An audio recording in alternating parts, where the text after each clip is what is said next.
Hello बच्चों, good morning. बच्चों, आज मैं आप लोग को सामाजिक विज्ञान पाठ 11 पढ़ाने वाली हूँ। आगे का भाग। पीछे हम लोगों ने भारत की न्यायपालिका में सर्वोच्च न्यायालय के विषय में पढ़ा और जानकारी लिया।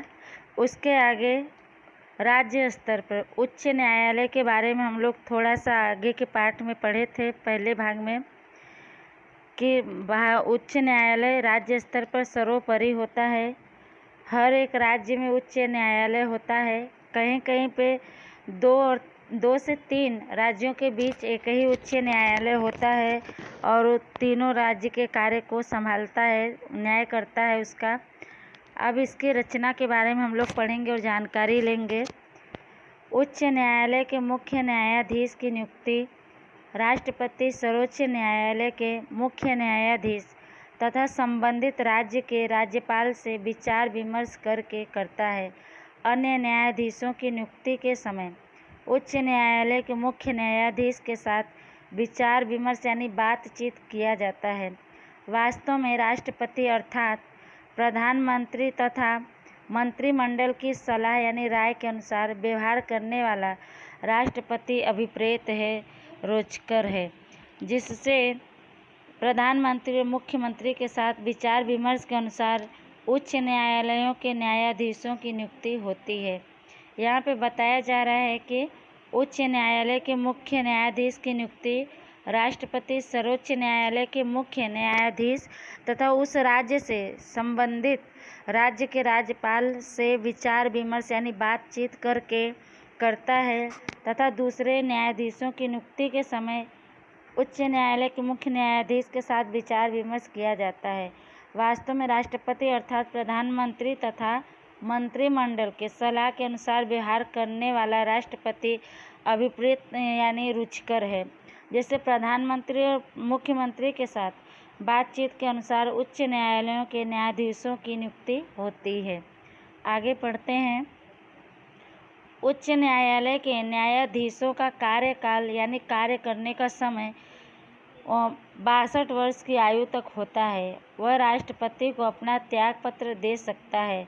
उच्च न्यायालय के किसी भी न्यायाधीश को अनुशासनहीनता अथवा भ्रष्टाचार तथा अकार्यक्षमता यानी कार्य करने में सक्षम न हो, इसके कारण राष्ट्रपति संवैधानिक व्यवस्थाओं के अनुसार संसद में महाभियोग की कार्यवाही पूर्ण करने तथा आरोप सिद्ध यानी साबित होने पर पद से हटा सकता है। उच्च न्यायालय के न्यायाधीशों का किसी भी राज्य में स्थानांतरण यानी परिवर्तन बदलाव किया जा सकता है। उसी उच्च न्यायालयों में न्यायाधीशों की संख्या एक समान नहीं होती है। राष्ट्रपति को आवश्यक लगे तो वह ऐसे मामलों की संख्या तथा कामकाज के बोझ को ध्यान में रखते हुए 2 वर्ष के लिए एडहॉक यानी कैजुअल के आधार पर उच्च न्यायालय के अतिरिक्त कार्यकारी न्यायाधीशों की नियुक्ति भी कर सकता है। सर्वोच्च न्यायालय तथा उच्च न्यायालय का कामकाज अंग्रेजी भाषा में होता है, लेकिन अगर किसी राज्य की विधानसभा अपने राज्य की भाषा में जो उस राज्य में है, उच्च न्यायालय अपना कामकाज कर सकता है। ऐसा प्रस्ताव पारित करे तो राज्य के उच्च न्यायालय में उस राज्य की भाषा में कामकाज किया जा सकता है। यहाँ पे बताया जा रहा है कि उच्च न्यायालय के न्यायाधीशों का काम करने का समय 62 वर्ष की उम्र तक होता है। वह राष्ट्रपति को अपना त्याग पत्र दे सकता है। उच्च न्यायालय के किसी भी न्यायाधीश को अगर वो अनुशासनहीनता करता है यानी अनुशासन में रहकर अपने कार्य को नहीं करता है या रिश्वत लेते समय पकड़ा जाता है या अपने काम करने में सक्षम नहीं है, तो ऐसे कारणों के कारण राष्ट्रपति संविधान में बनाए गए व्यवस्थाओं के अनुसार संसद में महाभियोग की कार्यवाही पूर्ण करने तथा आरोप साबित होने पर उसके पद से उसको हटा सकता है। उच्च न्यायालय के न्यायाधीशों का किसी भी राज्य में ट्रांसफ़र किया जा सकता है यानी बदलाव किया जा सकता है, परिवर्तन किया जा सकता है। सभी उच्च न्यायालयों में न्यायाधीशों की संख्या एक समान नहीं होती है। राष्ट्रपति को अगर ज़रूरी लगे तो वह ऐसे मामलों की संख्या तथा कामकाज के बोझ को ध्यान में रखते हुए 2 साल के लिए एडहॉक के आधार पर उच्च न्यायालय के अतिरिक्त कार्यकारी न्यायाधीशों की नियुक्ति कर सकता है। सर्वोच्च न्यायालय तथा उच्च न्यायालय का कामकाज अंग्रेजी भाषा में होता है, लेकिन अगर किसी राज्य की विधानसभा अपने राज्य की भाषा में जो उस राज्य में है, उच्च न्यायालय अपना कामकाज कर सकता है। ऐसा प्रस्ताव पारित करे तो राज्य के उच्च न्यायालय में उस राज्य की भाषा में कामकाज किया जा सकता है। आगे पढ़ते हैं योग्यताएं यानी काबिलियत। संवैधानिक प्रावधानों के अनुसार उच्च न्यायालय के न्यायाधीश के लिए भारत का नागरिक होना, दूसरा भारत के राज्यों में स्थित किसी भी निचली अदालत में कम से कम 10 वर्ष तक न्यायाधीश के रूप में कार्य करने का अनुभव होना, जानकारी होना, अथवा उच्च न्यायालय में कम से कम 10 वर्ष तक वकालत करने का अनुभव होना चाहिए। राष्ट्रपति की दृष्टि यानी नज़र में वह न्यायविद, संविधान का विशेषज्ञ अथवा कानूनविद होना चाहिए। उसकी उम्र 62 वर्ष से कम होनी चाहिए। उच्च न्यायालय के न्यायाधीश के रूप में नियुक्त व्यक्ति को अपना पद ग्रहण करने से पूर्व यानी पहले राज्य के राज्यपाल अथवा इस संदर्भ में नियुक्त किसी व्यक्ति के समक्ष यानी सामने पद और गोपनीयता की शपथ लेना होता है और प्रतिज्ञा पत्र पर हस्ताक्षर करना होता है। यहाँ कह रहे हैं कि संवैधानिक नियमों के अनुसार उच्च न्यायालय के न्यायाधीश के लिए योग्यता चाहिए कि वह भारत का नागरिक होना चाहिए, भारत के राज्यों में स्थित किसी भी निचली अदालत में कम से कम वह 10 साल तक न्यायाधीश के रूप में काम किया हो उसको जानकारी होना चाहिए, अथवा उच्च न्यायालय में कम से कम 10 साल तक वकालत करने का उसे अनुभव होना चाहिए। राष्ट्रपति के नज़र में वह न्यायविद, संविधान का विशेषज्ञ अथवा कानूनविद होना चाहिए। उसकी उम्र 62 वर्ष से कम होनी चाहिए। ये योग्यताएं उच्च न्यायालय के न्यायाधीश के लिए चाहिए। और आगे है कि उच्च न्यायालय के न्यायाधीश के रूप में नियुक्त व्यक्ति को अपना पद यानी पदवी ग्रहण करने से पहले राज्य के राज्यपाल अथवा इस संदर्भ में नियुक्त किसी व्यक्ति के सामने पद और गोपनीयता का कसम लेना होता है और प्रतिज्ञा पत्र पर हस्ताक्षर करना होता है। आगे हम लोग पढ़ेंगे उच्च न्यायालय के अधिकार क्षेत्र।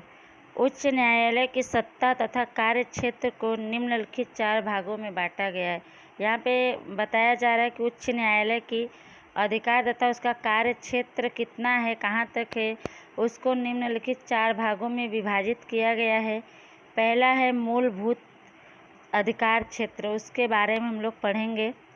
न्यायालयों को नागरिकों के मूलभूत अधिकारों के उल्लंघन यानी तोड़ने, भंग करने के बदले में कोई व्यक्ति, सत्ता समूह या सरकार के खिलाफ विरुद्ध आदेश, हुक्म अथवा परमादेश यानी न्यायिक उपचार, बंदी, प्रत्यक्षीकरण यानी हैबियस कॉर्पस अर्थात कानूनी आज्ञा पत्र जैसे आज्ञा पत्रों को जारी करने की सत्ता प्राप्त है। कंपनी संबंधी विवाह, तलाक तथा भरण पोषण संबंधित विवादों पर निर्णय देने की सत्ता उच्च न्यायालय को प्राप्त है। न्यायालय का अपमान यानी तिरस्कार, जमीन महसूल तथा उसको वसूलने से संबंधित विवाद, जमीन संपादन और मुआवजा संबंधी दावों के मुकदमे की सुनवाई उच्च न्यायालय करता है। सभी दीवानी और फौजदारी मामलों में निचली अदालतों के द्वारा दिए गए निर्णयों यानी फैसलों के खिलाफ की गई रिट यानी आर्डर, याचिकाओं, चुनाव को चुनौती देने वाली अर्जियों, कानून को चुनौती देने वाली याचिकाओं तथा प्रवेश परीक्षा की व्यवस्थाओं को चुनौती देने वाले पिटीशन उच्च न्यायालय में की जा सकती है। मूलभूत अधिकार क्षेत्र के बारे में बताया गया है कि उच्च न्यायालयों को नागरिकों के मूलभूत अधिकारों के उल्लंघन यानी तोड़ने के बदले में कोई व्यक्ति या कोई सत्ता समूह या सरकार के खिलाफ आदेश, हुक्म अथवा परमादेश यानी न्यायिक उपचार, बंदी, प्रत्यक्षीकरण यानी हैबियस कॉर्पस जैसे आज्ञा पत्रों को जारी करने का अधिकार प्राप्त है। कंपनी संबंधी विवाह, तलाक तथा भरण पोषण से संबंधित विवाद पर निर्णय देने का अधिकार उच्च न्यायालय को प्राप्त है। न्यायालय का तिरस्कार जमीन महसूल तथा उसको वसूलने से संबंधित विवाद, जमीन संपादन और मुआवजा संबंधी दावों के मुकदमों की सुनवाई उच्च न्यायालय करता है। सभी दीवानी और फौजदारी मामलों में निचली अदालतों के द्वारा दिए गए फैसलों के खिलाफ की गई रीट यानी ऑर्डर याचिकाओं, चुनाव को चुनौती देने वाली अर्जियां, कानूनों को चुनौती देने वाली याचिकाओं तथा प्रवेश परीक्षा में की व्यवस्थाओं को चुनौती देने वाली पिटीशन अर्थात याचिका दरखास्त उच्च न्यायालय में की जा सकती है। आगे हम लोग पढ़ते हैं विवाद संबंधी अपील अधिकार कार्यक्षेत्र। इसके बारे में हम लोग पढ़ेंगे। उच्च न्यायालय के कार्यक्षेत्र में राज्य में स्थित निचली अदालतों के निर्णयों के विरुद्ध उच्च न्यायालय में अपील यानी अर्जी की जा सकती है। इसे अपील क्षेत्राधिकार कहते हैं। उच्च न्यायालय अपने अधीनस्थ न्यायालयों या ट्रिब्यूनल्स के फैसलों के खिलाफ अपील को स्वीकार यानी मंजूर कर उस पर सुनवाई करता है। जिले के फौजदारी न्यायालय, सेशंस कोर्ट का न्यायाधीश जब आरोपी को उसके गुनाह के बदले 4 साल से अधिक की सज़ा सुनाई हो तो उस फैसले के विरुद्ध पक्षकार उच्च न्यायालय में अपील कर सकता है। सेशंस कोर्ट ने किसी आरोपी को अपने अधीन फौजदारी न्यायालय के फैसले के विरुद्ध हत्या के आरोप में मृत्युदंड की सज़ा सुनाई हो, उसके विरुद्ध उच्च न्यायालय में अपील अर्थात अर्जी हो सकती है। ट्रिब्यूनलों के फैसलों से नाराज पक्षकार भी उच्च न्यायालय में अपील न्याय प्राप्त कर सकता है। उच्च न्यायालय किसी मामले में संविधान के अर्थघटन संबंधी कानून के महत्वपूर्ण प्रश्न पर निर्णय करने की सत्ता अर्थात अधिकार रखता है। विवाद संबंधी अपील क्षेत्राधिकार के बारे में यहाँ पे बताया गया है कि उच्च न्यायालय के कार्यक्षेत्र में राज्य में स्थित निचली अदालतों के फैसलों के खिलाफ उच्च न्यायालय में अर्जी की जा सकती है। इसे अपील क्षेत्राधिकार कहते हैं। उच्च न्यायालय अपने अधीनस्थ न्यायालयों या ट्रिब्यूनल्स के फैसलों के खिलाफ अपील को मंजूर कर उस पर फैसला कर सकता है, सुनवाई कर सकता है। जिले के फौजदारी न्यायालय, सेशंस कोर्ट का न्यायाधीश जब आरोपी को उसके गुनाह के बदले 4 साल से अधिक की सज़ा सुनाई हो तो उस फैसले के खिलाफ पक्षकार उच्च न्यायालय में अर्जी कर सकता है। सेशंस कोर्ट ने किसी आरोपी को अपने अधीन फौजदारी न्यायालय के फैसले के विरुद्ध हत्या के आरोप में मृत्युदंड की सज़ा सुनाई हो तो उसके विरुद्ध उच्च न्यायालय में अर्जी हो सकती है। ट्रिब्यूनलों के फैसलों से नाराज पक्षकार भी उच्च न्यायालय में अपील कर न्याय प्राप्त कर सकता है। उच्च न्यायालय किसी मामले में संविधान के अर्थघटन संबंधी कानून के महत्वपूर्ण प्रश्न पर फैसले करने का अधिकार रखता है। आगे पढ़ते हैं प्रशासनिक अधिकार क्षेत्र। इसके बारे में प्रत्येक उच्च न्यायालयों को जिस राज्य या प्रदेश में उसका अधिकार होता है उस प्रदेश की सभी न्यायालयों तथा न्याय आयोगों, ट्रिब्यूनल्स पर देख रेख करने की तथा कार्यवाही का नियमन यानी नियम के अनुसार करवाने की सत्ता प्राप्त है। उच्च न्यायालय आवश्यकता पड़ने पर ऐसे न्यायालयों के पास से केस पेपर्स तथा अन्य आवश्यक कागजात मंगाकर केस चलाने का अधिकार यानी सत्ता रखता है।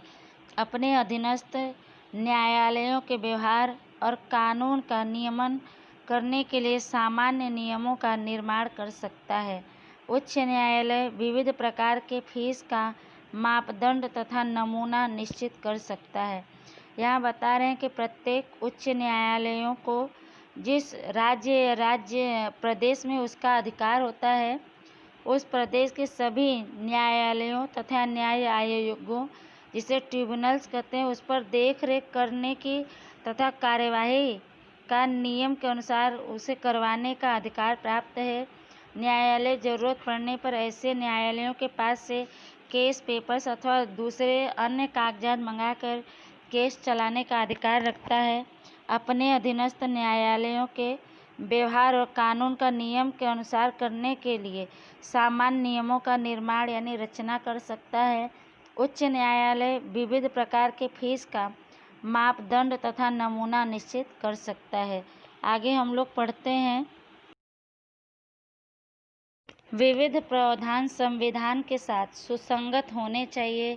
अधीनस्थ न्यायालयों को उसका हिसाब किताब तथा उसका विवरण किस तरह करना है उसके संबंध में उच्च न्यायालय मार्गदर्शन देता है। उच्च न्यायालय नजीरी अदालत कोर्ट ऑफ रिकॉर्ड्स का स्थान रखता है। उच्च न्यायालय स्वयं यानी खुद दिए गए फैसलों निर्णयों को योग्य यानी उचित और व्यवस्थित स्वरूप में संग्रहित अर्थात एकत्रित करके उसे प्रकाशित यानी छापने का कार्य करता है। ये फैसले या निर्णय अधीनस्थ न्यायालयों के लिए अंतिम गिने जाते हैं तथा भविष्य में अन्य मुकदमों में निर्णय यानी फैसले लेने में मार्गदर्शक बनते हैं। वकील किसी मुकदमे में पक्ष या विपक्ष विरुद्ध में दलीलों में इन फैसलों या निर्णयों को संदर्भ के रूप में उपयोग करते हैं। ऐसी अदालतों को अपने तिरस्कार यानी अपमान के बदले सजा देने की सत्ता अर्थात अधिकार प्राप्त होती है। गुजरात का उच्च न्यायालय सरखेज गांधीनगर हाईवे 16 अहमदाबाद में स्थित है। यहाँ पे बताया जा रहा है कि विविध यानी तरह तरह के नियम संविधान के साथ जुड़े होने चाहिए। अधीनस्थ न्यायालयों को उसका हिसाब किताब तथा उसका विवरण किस तरह करना है उसके संबंध में उच्च न्यायालय उसका मार्गदर्शक करता है यानी उसे रास्ता बताता है। उच्च न्यायालय नजीरी अदालत जिसे कोर्ट ऑफ रिकॉर्ड्स का स्थान रखता है। उच्च न्यायालय खुद दिए गए फैसलों निर्णयों को उचित और व्यवस्थित रूप में एकत्रित करके उसे प्रकाशित करने का काम करता है।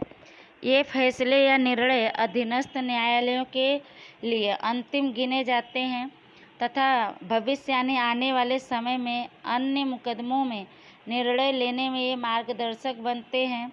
वकील किसी मुकदमे में पक्ष या विरुद्ध में दलीलों में इन फैसलों या निर्णयों को संदर्भ के रूप में उपयोग करते हैं। ऐसी अदालतों को अपने अपमान के बदले सजा देने का अधिकार होता है।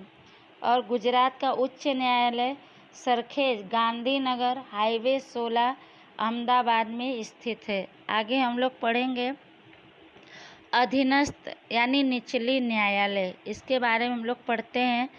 राज्यों की उच्च न्यायालयों की देखरेख तथा नियमन यानी नियम के अनुसार उसके अंतर्गत अधीनस्थ जिला और तालुका न्यायालय, फास्ट ट्रैक कोर्ट, पोटा न्यायालय, ट्रिब्यूनल तथा अनेक विशेष न्यायालय है।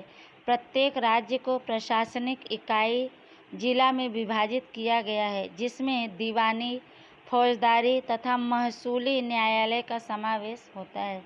अधीनस्थ निचली न्यायालय के बारे में यहाँ बताया गया है कि राज्यों की उच्च न्यायालयों की देखरेख में तथा नियम के अनुसार उसके अंतर्गत अधीनस्थ जिला और तालुका न्यायालय, फास्ट ट्रैक कोर्ट, पोटा न्यायालय, ट्रिब्यूनल तथा अनेक खास न्यायालय हैं।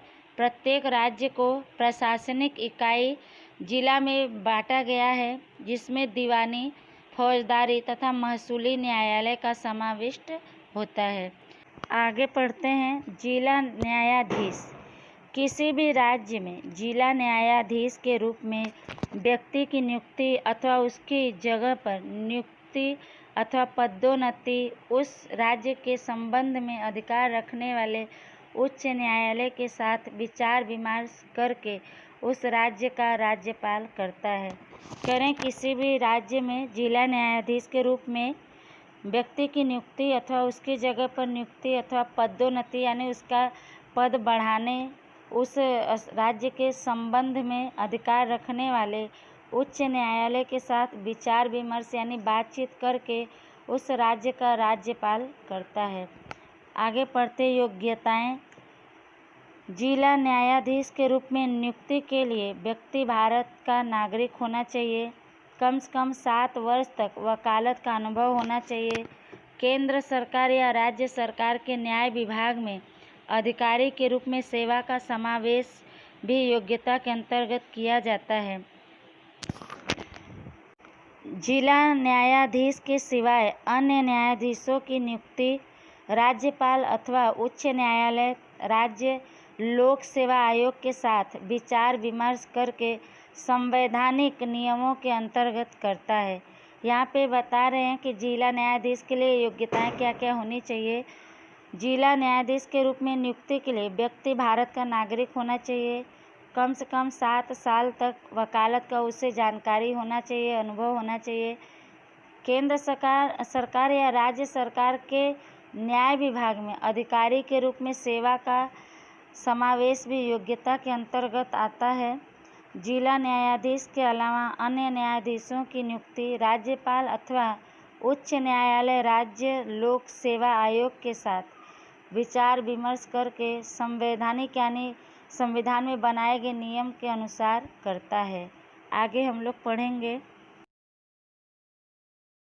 जिला न्यायालय में दीवानी मुकदमों जिसे सिविल मैटर कहते हैं उसकी सुनवाई जो न्यायाधीश करता है उसे जिला न्यायाधीश तथा फौजदारी मुकदमों की सुनवाई जो मजिस्ट्रेट करता है उसे सेशंस न्यायाधीश कहा जाता है।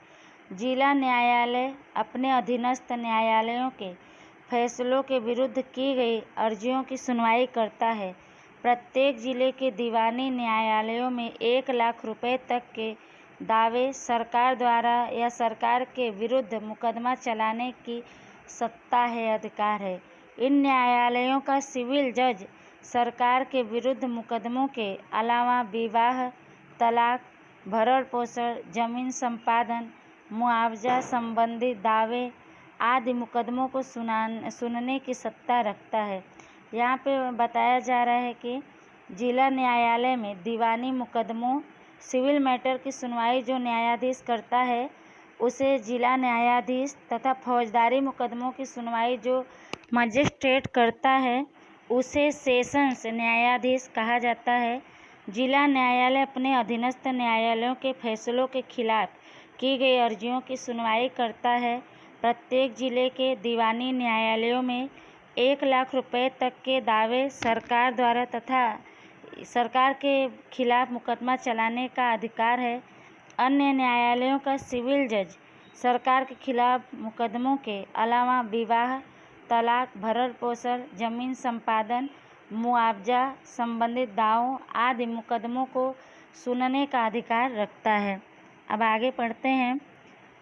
फौजदारी न्यायालय में sessions court, first class judicial magistrate, second class judicial magistrate की अदालत तथा मामलतदार एवं एग्जीक्यूटिव मजिस्ट्रेट की कोर्ट होती है। इन न्यायालयों में 3 वर्ष तक की कैद से लेकर 10 वर्ष तक की कैद की सज़ा तथा 5,000 रुपया या उससे अधिक रकम का दंड यानी सज़ा दिया जा सकता है। हत्या के केस में मृत्युदंड, फांसी, आजीवन कारावास जैसी सज़ा देने की सत्ता यानी अधिकार प्राप्त है। यहाँ पे करें फौजदारी न्यायालय में sessions court, first class judicial magistrate, second class judicial magistrate की अदालत तथा मामलतदार एवं एग्जीक्यूटिव मजिस्ट्रेट की कोर्ट होती है। इन न्यायालयों में 3 साल तक की कैद से लेकर 10 साल तक की कैद की सज़ा तथा 5,000 रुपये या उससे अधिक रुपये तक का सज़ा दिया जा सकता है। हत्या के केस में मृत्युदंड, फांसी, आजीवन यानी जब तक जिंदा रहे तब तक जेल की सज़ा जैसी दंड देने का अधिकार न्यायालय को प्राप्त है, फौजदारी न्यायालय को। आगे पढ़ते हैं। इनके अलावा जिले में स्मॉल काज कोर्ट, फैमिली कोर्ट भी होती है। जमीन लगान के केसों के लिए राजस्व अदालत तथा मजदूरों के विवाद के लिए मजदूर अदालत, लेबर कोर्ट की रचना की गई है। इनके अलावा कुछ विशिष्ट यानी खास न्यायालयों की रचना की गई है, जैसे वाहन अकस्मात में मुआवजा के लिए ट्रिब्यूनल, शिक्षक अध्यापकों की नौकरी के अधिकार और उनके हितों की सुरक्षा के लिए गुजरात शैक्षणिक संस्था सेवा ट्रिब्यूनल, ग्राहक सुरक्षा के लिए ग्राहक तकरार निवारण फोरम आदि भी न्यायालय की भूमिका अर्थात रोल निभाते हैं तथा पक्षकारों को हुए नुकसान के संदर्भ में उनका समाधान कर योग्य यानी उचित मुआवजा दिलवाते हैं। इसके उपरांत गुजरात राज्य के प्रत्येक जिलों में अनेक केसों के त्वरित यानी तुरंत समाधान तथा आवेदक को शीघ्र यानी तुरंत न्याय प्राप्त हो, इस उद्देश्य अर्थात लक्ष्य से फास्ट ट्रैक कोर्ट की व्यवस्था की गई है। पोटा के केसों को चलाने के लिए गुजरात पोटा न्यायालय की रचना की गई है। इन सभी न्यायालय में न्यायिक कार्य का विकेंद्रीकरण करके एक सूत्रता के आधार पर स्वतंत्र और निष्पक्ष रहते हुए तटस्थ यानी सचेत तथा न्यायिक कार्य द्वारा जनता का ध्यान आकृष्ट किया है। जनता जागृत होकर उसका आज लाभ उठा रही है।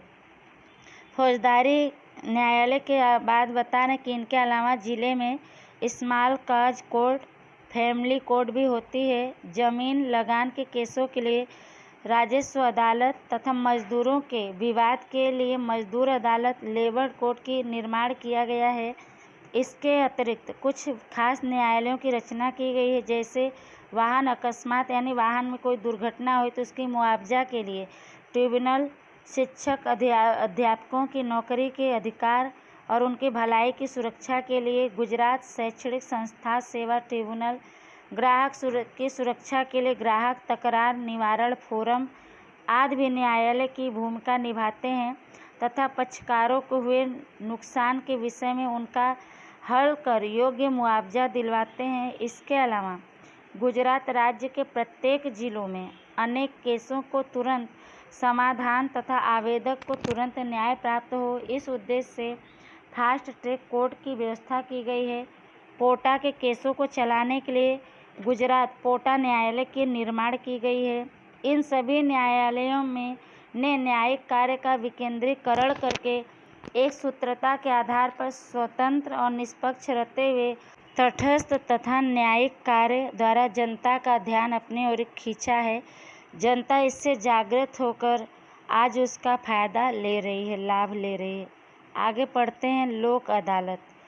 गरीबों, समाज के पिछड़े तथा शोषित वर्गों को त्वरित यानी तुरंत एवं सस्ता न्याय मिले तथा न्याय प्रक्रिया में होने वाले विलंब यानी देर को दूर करने के उद्देश्य से गुजरात राज्य द्वारा सर्वप्रथम यानी पहली बार राज्य में लोक अदालत का रचना किया गया है। इस अदालत के संबंध में कानूनी सेवा सत्ता मंडल अहमदाबाद के उपक्रम से मुफ्त कानूनी सहायता तथा मार्गदर्शक केंद्र के रूप में कार्य करता है।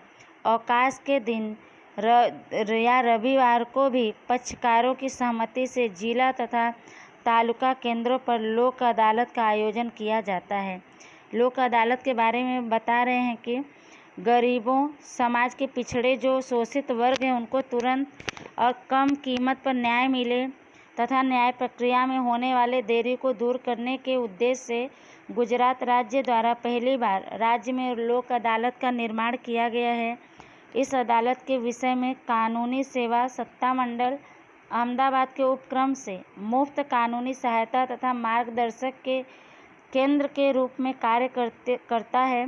अवकाश यानी छुट्टी के दिन या रविवार को भी पक्षकारों की सहमति मंजूरी से जिला तथा तालुका केंद्रों पर लोक अदालत का आयोजन किया जाता है। आगे हम लोग पढ़ेंगे। लोक अदालत में मुख्य रूप से मोटर वाहन दुर्घटना एवं मुआवजा, तलाक, भरण पोषण, सामान्य लेनदारी, व्यक्तिगत शिकायतें, पुलिस शिकायतें आदि प्रस्तुत की जाती है। लोक अदालतों में वकीलों, सामाजिक कार्यकर्ताओं, प्रतिष्ठित यानी सम्मानित नागरिकों, उद्योगपतियों, पुलिस अधिकारियों, बीमा कंपनियों के अधिकारियों के अलावा न्यायाधीश या न्यायिक कर्मचारी होते हैं। यहाँ दोनों पक्षकारों के बीच उन्हें संतोष प्राप्त हो इस तरह से अस्थायी शांति तथा सुलह के लिए समाधान होता है, जिसमें किसी पक्षकार की हार या जीत नहीं होती है। लोक अदालतों में धन और समय की बचत होती है। वर्षों से रुके हुए या विलंबित यानी जो देरी से केसों का तुरंत समाधान होता है। लोक अदालत के निर्णयों को कानूनी समर्थन प्राप्त होता है। इसी से लोक अदालतें आज लोगों के आकर्षण का केंद्र बनी है। यहाँ पे बताया जा रहा है कि लोक अदालतों के मुख्य रूप से मोटर वाहन दुर्घटना एवं मुआवजा, तलाक, भरण पोषण, सामान्य लेन देन, व्यक्तिगत शिकायतें, पुलिस शिकायतें आदि प्रस्तुत की जाती। यहाँ पे लोग अपनी समस्या को बताते हैं। लोक अदालतों में वकीलों, सामाजिक कार्यकर्ताओं, प्रतिष्ठित यानी सम्मानित नागरिकों, उद्योगपतियों, पुलिस अधिकारियों, बीमा कंपनियों के अधिकारियों के अलावा न्यायाधीश या न्यायिक कर्मचारी होते हैं। यहाँ दोनों पक्षकारों के बीच उन्हें संतोष प्राप्त हो, इस तरह से अस्थायी शांति तथा सुलह के लिए हल निकालते हैं, जिसमें किसी पक्षकार का हार या जीत नहीं होता। लोक अदालतों में धन और समय की बचत होती है। वर्षों से रुके हुए या केसों में देरी होती हो, ऐसे केसों को तुरंत समाधान मिलता है। लोक अदालत के निर्णयों को कानूनी समर्थन प्राप्त होता है। इसी से लोक अदालतें आज लोगों के आकर्षण का केंद्र बना है। आगे पढ़ते हैं, न्यायपालिका की स्वतंत्रता, इसके बारे में हम लोग पढ़ेंगे। भारतीय संविधान में नागरिकों के मूलभूत अधिकारों की सुरक्षा एवं सामाजिक, आर्थिक तथा राजनीतिक समानता तथा और न्याय स्थापित करने का कार्य न्यायपालिका को सौंपा गया है, जो विधायिका तथा कार्यपालिका से स्वतंत्र, तटस्थ रहकर तथा निर्भीक यानी निर्दय ढंग से अपना सुनिश्चित किया गया है। न्यायपालिका का कोई भी कदम सरकार के पक्ष में अथवा सरकार के विरुद्ध पक्षपातपूर्ण नहीं होना चाहिए। न्यायाधीशों की नियुक्ति के संबंध में योग्यता का स्तर, नियुक्ति की प्रक्रिया, वेतन भत्ता, पदोन्नति, स्थानांतरण, सेवानिवृत्ति आदि सुस्थापित विधि अनुसार संवैधानिक प्रावधानों के अधीन कार्यपालिका द्वारा निश्चित किया जाता है।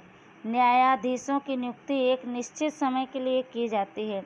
राजनीतिक प्रभाव या मनमाने ढंग से कार्यपालिका किसी भी न्यायाधीश को उसके पद से हटा नहीं सकती। उसके वेतन भत्ता, नौकरी की शर्तों, पदोन्नति, स्थानांतरण, निवृत्ति का लाभ, पेंशन फंड, इन सभी मामलों में उन्हें नुकसान हो इस प्रकार का कोई परिवर्तन यानी बदलाव नहीं किया जा सकता। न्यायाधीशों के कार्यकाल के दौरान उनके कामकाज तथा फैसलों के संबंध में संसद या विधानसभा में कोई भी चर्चा या उस पर टीकात्मक प्रतिक्रिया की जा सकती है। सेवानिवृत्त होने के बाद कोई भी न्यायाधीश किसी भी न्यायालय में वकालत नहीं कर सकता है। इन सभी प्रावधानों यानी नियमों के पीछे मूलभूत उद्देश्य न्यायाधीश निर्भयतापूर्वक, प्रामाणिकता तथा स्वाभिमान के साथ स्वतंत्र तथा निष्पक्ष होकर अपने कर्तव्य का पालन कर सके तथा जनता को सच्चा, पारदर्शी यानी साफ सुथरा एवं त्वरित यानी तुरंत न्याय प्रदान कर सके।